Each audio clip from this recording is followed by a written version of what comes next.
안녕하세요. 소프리 짬뽕 알뜰 세트입니다. 2010년대 초반 교촌치킨을 비롯한 여러 한국 치킨 체인들이 일본에 진출을 했었는데요. 한류 열풍을 타고 한국 치킨이 맛있다는 소문이 나며 일본 사람들이 많이 찾아왔었는데 로pongi 1호점 교촌은 이렇게 줄을 서서 먹을 정도로 굉장히 인기가 많았습니다. 하지만 딱 9개월 만에 폐업했다고 하는데요. 그 이유에 대해서는 많은 의견들이 오갔었는데 이미 일본인들에겐 치킨의 대명사인 KFC가 마음속 깊은 곳에 자리 잡고 있으며 일본인들은 술안주로는 야키도리라고 불리는 닭꼬치를 더욱더 선호하고 이렇게 편의점에도 치킨 종류가 많아서 가성비를 못 이겼다는 의견들이 있었습니다. 게다가 굉장히 작은 교촌 6조각에 1,800엔이라고 하는 좀 많이 비싼 가격을 받았는데요. 게다가 치킨무까지 280엔을 받고 따로 팔았다고 하니 한번 사 먹어본 사람들은 다시 더 저렴한 KFC로 돌아갔을 것 같기도 합니다. 우리나라에도 이렇게 현지화를 잘못한 외국 기업 케이스들이 은근 많은데 이번엔 해외에 씹어먹다가 한국 들어가서 힘 못 썼던 기업들을 모아봤습니다. 그럼 한번 볼까요? 첫 번째는 그루폰입니다. 그루폰은 지금의 쿠팡이 있게 한 원조격의 서비스로 2007년 미국에서 설립해 전세계 최초이자 세계에서 가장 잘 나갔던 소셜 커머스였는데요. 그루폰의 사업 모델은 여러 가게들과 계약을 하여 일정 기간 동안 50% 이상의 높은 할인율로 판매를 하여 일정 이상의 구매자가 모이면 해당 딜이 성공해 저렴한 가격으로 구매를 할 수 있는 일종의 공동구매 플랫폼으로 첫 딜은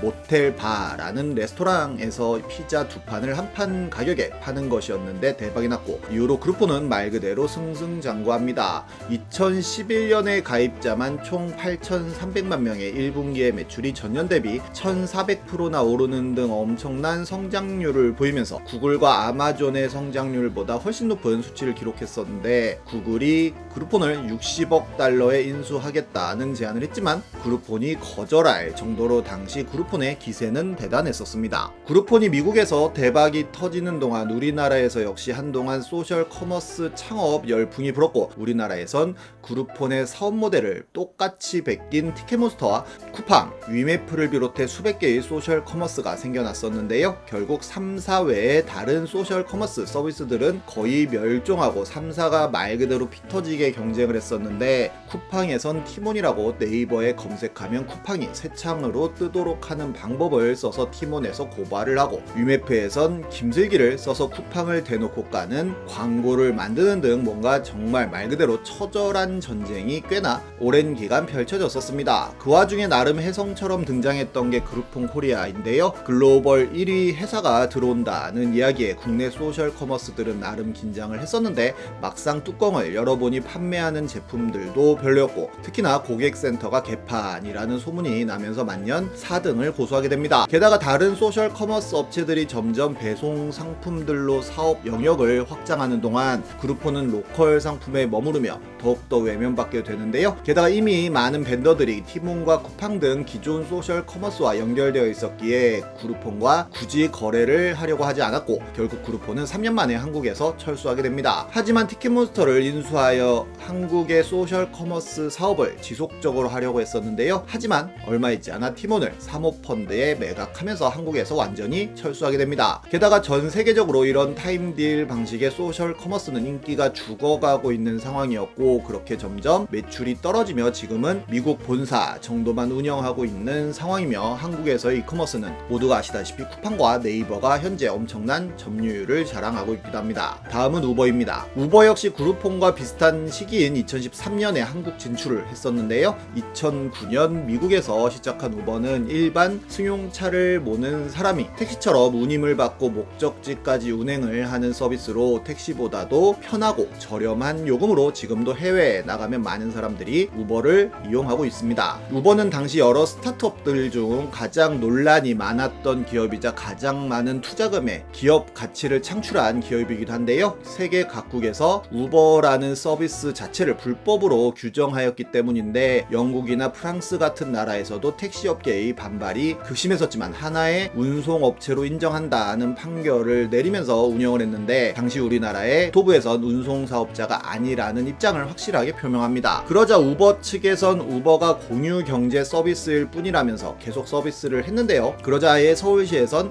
우파라치 제도를 만들어 우버를 하는 사람들을 신고하면 포상금 100만 원을 주는 등 본격적인 단속에 나서기까지 합니다. 그러자 우버는 아예 무료화를 선언하면서 이용자는 무료로 우버 서비스를 이용하고 이용자를 운송한 기사는 우버의 본사로부터 돈을 받는 방식인 어떻게 보면 카풀을 연계해주는 시스템으로 합법적인 운영을 하겠다는 발표를 합니다. 본인들의 자금력으로 어떻게든 버텨서 폭발적으로 이용객이 늘어나면 여론을 등에 업고 본격 사업을 진행하겠다는 전략이었던 건데요. 하지만 이미 택시를 언제 어디서든 잡아탈 수 있었던 우리나라 사람들은 생각보다 그렇게 우버를 이용하지 않았고 우버의 생각만큼 우버의 이용객이 폭발적으로 늘어나지 않습니다. 결국 2015년 우버는 카풀 서비스를 중단하게 됩니다. 그렇게 한국을 떠나나 싶었지만 티맵과 함께 우티를 설립하였고 카카오택시처럼 합법적으로 우티 택시를 호출할 수 있는 서비스를 선보였는데 우버 블랙이라는 프리미엄 택시 서비스 역시 진행하지만 그리 사용객이 많지는 않습니다. 택시 사업이 지지부진하자 우버이츠라고 하여 배달 서비스 역시 시작했었지만 배민과 요기요 등에 완전히 밀리면서 얼마 되지 않아 종료했었는데요. 오히려 글로벌 사업으로는 음식 배달이 모빌리티 사업 매출보다 높다고 하네요. 우리나라에서도 우버와 비슷한 듯 다르게 만들었던 서비스인 타다 역시 초반 돌풍을 불러일으키다가 택시업계의 반발과 불법 논란으로 결국 재판까지 갔었는데 여객 자동차 운수사업법 위반 혐의로 아예 이재용 대표가 기소까지 되었지만 무죄를 선고받습니다. 하지만 긴 재판 기간 동안 타다 서비스는 완전히 망가져버렸고 현재는 토스에서 인수해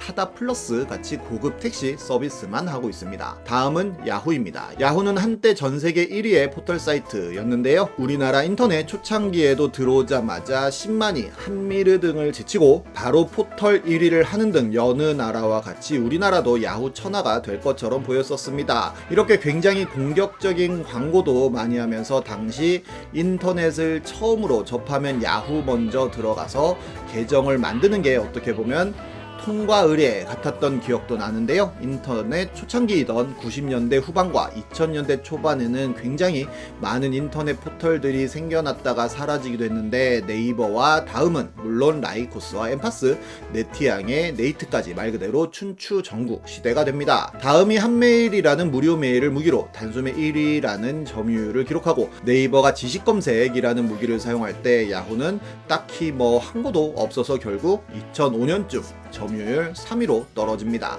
신기하게도 미국의 야후 역시도 구글에 밀려 이때쯤 점유율이 많이 떨어졌다고 하는데요. 심지어 2000년대 후반부터는 네이트에도 밀려 5%도 되지 않는 점유율을 기록하게 됩니다. 결국 야후는 2010년쯤 철수설이 슬슬 나오더니 2012년 완전히 한국에서 철수하게 되는데요. 그래도 많은 사람들의 기억 속에 야후 꾸러기는 남아있는데 야후 꾸러기에서 할 수 있었던 여러 게임들은 지금도 추억하고 있는 사람들이 많기도 합니다. 2018년 이 야후 꾸러기를 누군가가 웨이백 머신에서 복원해 캡처를 해 올리자 야후 꾸러기가 6년 만에 복원된다는 뉴스도 나오고 네이버 검색어 실시간 1위까지 할 정도로 큰 추억거리가 많았던 사이트이기도 합니다. 지금 일본에서는 야후가 독보적 1위라고 하는데 우리나라에선 야후가 잘 안 먹힌 게 신기하기도 하네요. 지금도 일본에 가면 가장 흔하게 보이는 편의점 중 하나는 로손일 텐데요. 로손은 1989년 SPC 그룹의 전신인 테인샤니 그룹이 들여왔는데 약 290여 개의 매장을 운영하는 등 우리나라에서도 흥했었다고 합니다. 이렇게 TV 광고를 할 정도로 굉장히 마케팅을 많이 하기도 했었는데요. 그러다 코오롱 그룹에 인수되어 코오롱이 운영을 하다가 롯데그룹에